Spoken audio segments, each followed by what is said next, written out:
Shabbos Nachamu Parshas Vaeschanan. Parshas Vaeschanan is a very, very beloved parsha, has two separate aliyahs for which people bid a lot of money. The Asasa Dibros number 2 and Shema Yisrael, something which is very near and dear to all of us. You, of course, know that in the olden days they used to want to include the Asasa Dibros in the davening, but it was not accepted. They didn't want to make that into a lahavdil, something that the Goyim could relate to. There are many reasons why the Asasa Dibros are not in our daily davening, but they certainly are near and dear to us all. One of the most famous, if not the most famous difference between Yisro and Vaeschanan is what we say every Friday night in Lechadaidi. Zachar v'shamar b'dibur echad. Only HaKadosh Baruch Hu, and only HaKadosh Baruch Hu, can say two things at the same time. Nobody else can. People can talk out of both sides of their mouth, lahavdil. But only HaKadosh Baruch Hu can say two things at the same time. So that raises an interesting story. One of my favorite stories brought down from Rabbi Peretz Steinberg's beautiful sefer on Chumash, a beautiful sefer called Sefer Pri Eitz HaChaim. And it's brought down b'Shem Rav Yaakov Kamenetsky on the pasuk Shomer es Yom HaShabbos L'Kadshay. So Rav Steinberg says that he heard himself from Rav Kamenetsky that one time he went into a cheder in Yerushalayim where there were little kids. It doesn't say exactly how old they are. And he said the following. He says, Zochav v'shomer b'dibur echad. But what was written on the luchos?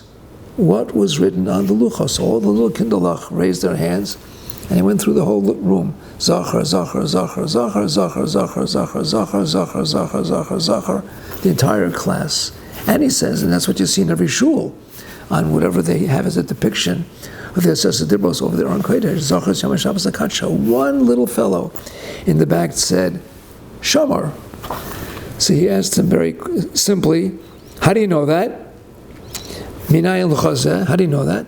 He says, that's what it says in the Siddur. He says, where?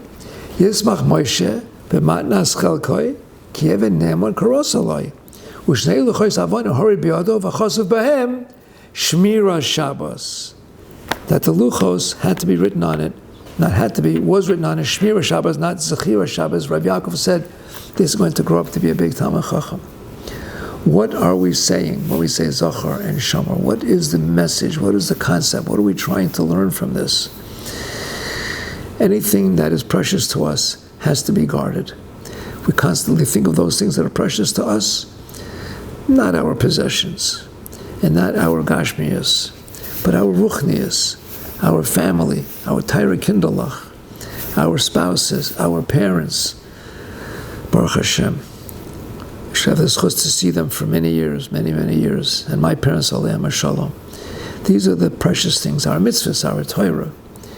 Shomer es Yom HaShabbos L'Kadshay. And Shabbos, one of our most prized possessions of all.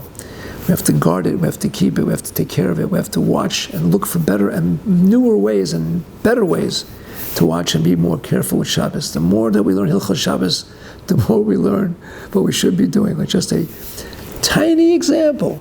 I used to love to put my scallions into my chicken soup on Friday night. And Rabbi Obam said, you're not allowed to do that. I said, why? He says it's called Bishul Kal, even though it's Ein Bishul Achar Bishul, and it's in a Klisheni. Don't do it. So I learned something. And I said, now I don't do it, and I'm being Shomer Shabbos even more than I did before. No matter what it is, every single little thing that we do, it all adds up.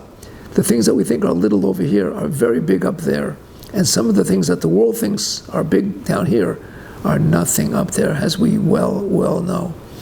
Let us all strive to do all of our Shmiras HaMitzvos better, and we will indeed be Mekayim Zachar v'Shamar b'dibur echad. Good Shabbos.